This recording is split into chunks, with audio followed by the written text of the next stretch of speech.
আমি মনে হয় একমাত্র ব্যবসায়িক যে কিনা ঈদের মধ্যেও 1 টাকার কাপড় উঠাইতে পারি নাই। তবে যাই হোক, নতুন ব্যবসা দিয়েছি, সবাই দোয়া করবেন আমার জন্য। এবার ঈদে কোনো মাল উঠাইতে না পারলেও যেন আসছে বছর দোকানে টুকটাক মাল উঠাইতে পারি, এই আর কি। তো হ্যালো এভরিওয়ান, সবাই কেমন আছেন? আশা করি সবাই ভালো আছেন। আমি আলহামদুলিল্লাহ ভালো আছি। তো এখানে হচ্ছে কথা বলতে বলতে আমি একটা জামা কেটে নিচ্ছি, এখন সেলাই করব, মেশিনে সুতা দিছি। তো আমি গত 8 মাস আগে একটা দোকান নিয়েছিলাম। এই দোকানের সিকিউরিটি 16,000 টাকা, দোকানের এক মাল, এগুলা সব মিলে আমি 1 লাখ টাকা লোন ওঠাই। ওইগুলা দিয়েই হচ্ছে আমি ব্যবসাটা শুরু করি। যেহেতু 8 মাস হয়েছে, এখনও আমার লোন শেষ হয়নি। আর আমি চাচ্ছি না একটা লোন থাকা অবস্থায় আরেকবার লোন করে দোকানে মাল ওঠানোর জন্য। তাই বর্তমানে আমি আমার সেলাই কাজটাকে পুঁজি করে নিছি। কোনো মাল ওঠাবো না, বাইরের অর্ডারগুলো নিব।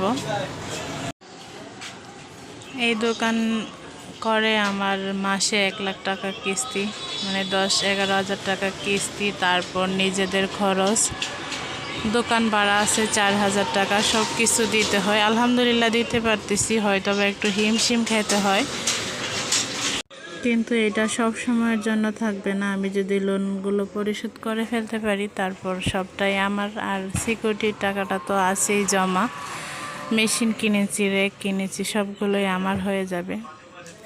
তো এরপর আমি আর কোনো লোন ওঠাবো না, মাসে মাসে যা ইনকাম করব ওইগুলো দিয়ে আস্তে আস্তে দোকানে মাল ওঠাবো। কারণ লোন ওঠাইলে পরে লোন দিতে গিয়ে সব মাল আবার শেষ হয়ে যায়।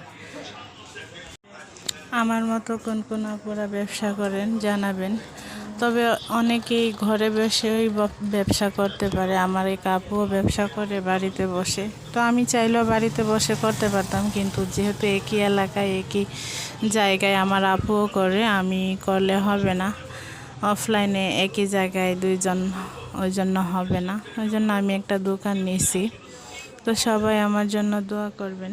আর এখানে এই যে আমি সালোয়ারটা সেলাই করতেছি। যদি কেউ সেলাইয়ের ভিডিও চান, আমাকে কমেন্ট করে জানাবেন, তো আমি সেলাইয়ের ভিডিও দেব। পাশাপাশি হচ্ছে আমি চ্যানেলটা খুলেছি, দেখি প্রতিদিন একটা করে ভিডিও দিব। আপনারা যদি হেল্প করেন তো আমার হয়তো বা চ্যানেলটা দাঁড়িয়ে যেতে পারে। আর জানি না, শুধু চ্যানেল দাঁড়ানোর জন্যই আমি চ্যানেলটা খুলিনি।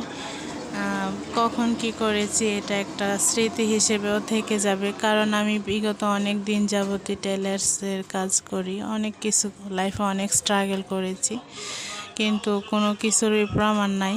তো দিন শেষে শুনতে হয় যে কি করেছি, আমি আসলে কিছু করি নাই। ওই জন্য এগুলো একটা প্রমাণ হয়েও থাকবে। ভবিষ্যতে অন্য কাউকে দেখাইতে না পারি, নিজেকেও একটা বুঝ দিতে পারবো যে না, আমি এগুলো করেছি নিজের জন্য, অন্য কারোর জন্য না হোক।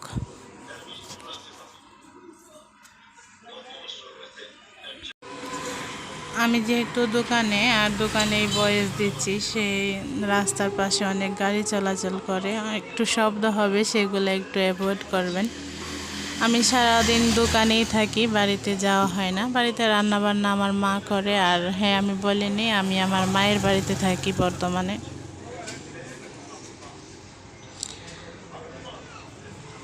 তো এখানে আছি মোটামুটি, দোকানের মেয়াদ যতদিন আছে, আল্লাহ তাআলা চাইলে ততদিন দোকানটা করব।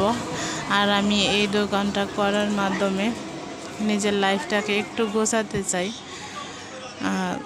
এভাবে মায়ের বাড়ি, বাবার বাড়িতে তো আর থাকা যায় না। সবারই নিজের একটা বাড়ির স্বপ্ন আছে, আমারও আছে। আমি চাই আমার নিজের একটা বাড়ি হোক, ওইটাই, এর থেকে বেশি কিছু না। তো ওইটার চেষ্টাতেই হচ্ছে কর্ম করতেছি। সবাই দোয়া করবেন। বর্তমান এই যে পরিস্থিতি যেন টিকে থাকতে পারি। আল্লাহ হাফেজ, আসসালামু আলাইকুম।